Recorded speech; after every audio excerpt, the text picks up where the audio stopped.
মোটামুটি 12-13 বার।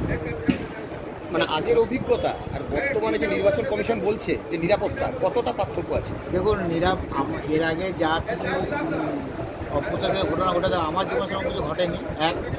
আর নিরাপত্তার দিক থেকে এবছর তো অনেক ভালোই দেখতে পাচ্ছি, যেটা আমি উপলব্ধি করছি আর কি। অন্যান্য বারের তুলনায় এবার অনেক ভালো, মানে সব দিকেই দেখছি সিস্টেমেটিক ওয়েতেই চলছে।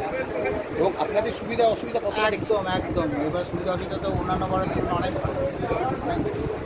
গরম থেকে, যদিও এখন একটু ঠান্ডা পড়েছে, গরম থেকে বাঁচার জন্য নির্বাচন কমিশন কী কী ব্যবস্থা করেছে? গরম থেকে বাঁচার জন্য ধরুন আমরা যেখানে যাচ্ছি পুলিশ সেখানে অবশ্যই ফ্যান থাকবে, এছাড়া অন্যান্য বড় তো তাই থাকবে। মানে ওয়ারেস বা এরকম? হ্যাঁ, ওইগুলো তো রয়েছে, ওআরএস বা দেয় গ্লুকন ডিপি এসব তো থাকছে।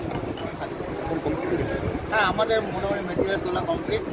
এটা হয়ে গেলেই আমাদের আর যে দুজন আছে তারা এলেই আমরা দেখে নেবো সব কিছু ঠিকঠাক আছে কিনা। আপনার নাম? প্রদীপ কুমার। স্যারের প্রচুর এক্সপিরিয়েন্স আছে ভোটিং করার। আচ্ছা, এই যে নির্বাচন কমিশন বলেছে যে ভোটকর্মী থেকে ভোটার প্রত্যেকে নিরাপত্তার ব্যবস্থা তারা নেবে, সেদিকে কতটা আশ্বস্ত আপনি? আমি 100% যা অ্যারেঞ্জমেন্ট করা আছে আর যে হিসাবে সব কিছু মানে ম্যানেজমেন্ট আছে, যা ট্রেনিংয়ে আমি যারা অ্যাটেন্ড করেছি সেই হিসাবে যা ওরা বুঝিয়েছে, সব ট্রেনিং দিয়েছে, সেই হিসাবে আমি দেখেছি কি না পুরো আমি আশ্বস্ত করছি।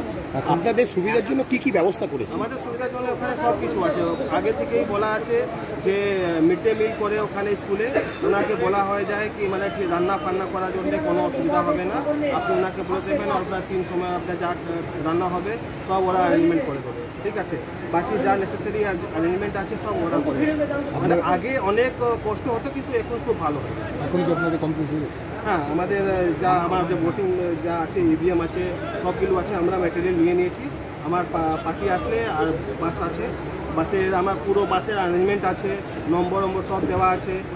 এরা দিয়ে আমরা বসে যাব, সব পার্টি বসে যাবে, আর যেখানে যেখানে গন্তব্য জায়গা আছে সব ওখানে পৌঁছে যাবে। আপনার নাম? দিলীপ কুমার প্রসাদ।